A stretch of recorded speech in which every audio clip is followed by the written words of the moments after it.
les mots qui arrivent trop tard. Il y a ces moments silencieux, presque invisibles, qui commencent toujours après une conversation, après un regard, après une rencontre.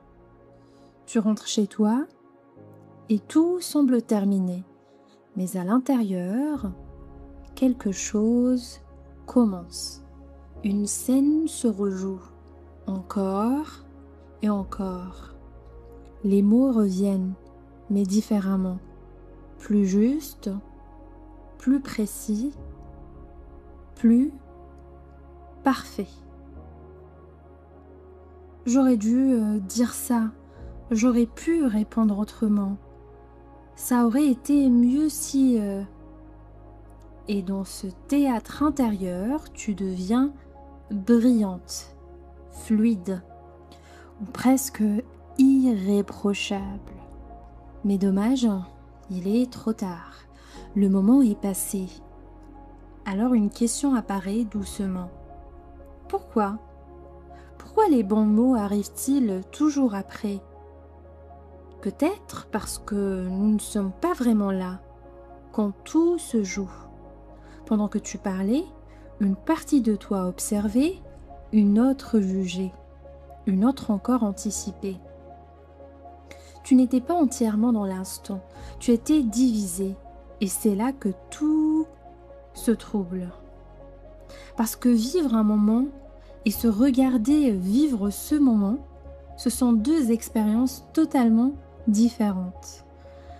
Dans le livre Le pouvoir du moment présent, Eckhart Tolle nous rappelle quelque chose de simple et pourtant presque oublié.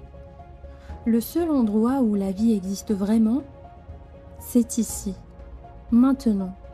Mais l'esprit, lui, voyage, il compare, il corrige, il imagine. Alors au moment où tu vis quelque chose, tu n'es jamais totalement là. Et c'est pour ça que la clarté arrive après, quand tout est fini, quand il n'y a plus rien à perdre. Et soudain, tout devient évident. Mais ce n'est pas que tu ne savais pas, c'est que tu n'étais pas dans le bon espace intérieur. Et d'ailleurs, dans Système 1, Système 2, les deux vitesses de la pensée, Daniel Kahneman explique que nous avons deux façons de penser. Une pensée rapide, intuitive, vivante, et une pensée lente, analytique et contrôlée.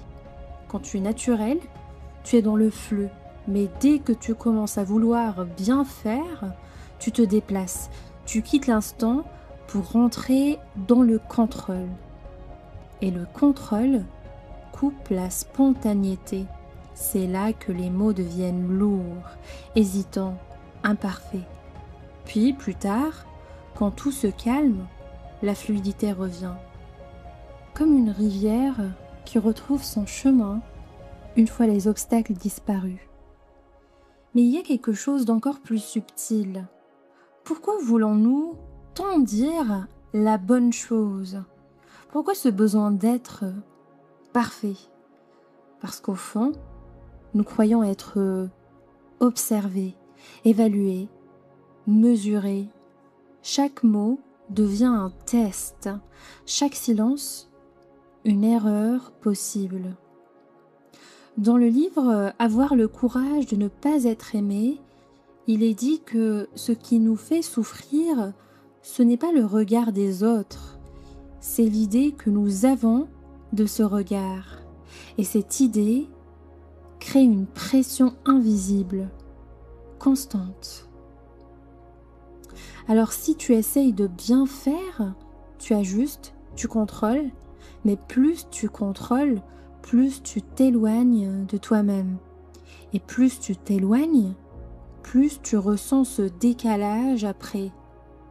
Ce fameux moment où tu te dis « Je n'étais pas vraiment moi ». Dans L'âme délivrée, Michael Hasinger parle de cette voix intérieure, celle qui commente tout. Il explique que la liberté commence quand tu arrêtes de croire chaque pensée, quand tu observes sans suivre. Imagine juste un instant que lors de ta prochaine conversation, tu ne cherches rien, ni à impressionner, ni à prouver, ni à contrôler. Tu es simplement là. Tu écoutes vraiment. Tu regardes vraiment. Tu ressens vraiment. Et dans cet espace, quelque chose change. Tu redeviens fluide, légère et présent. Et peut-être que tes mots ne seront pas parfaits, mais ils seront vrais. Et au fond, c'est tout ce qui compte, parce que les gens n'écoutent pas seulement ce que tu dis, ils ressentent comment tu es. Et la présence a une forme de beauté que la perfection n'a pas.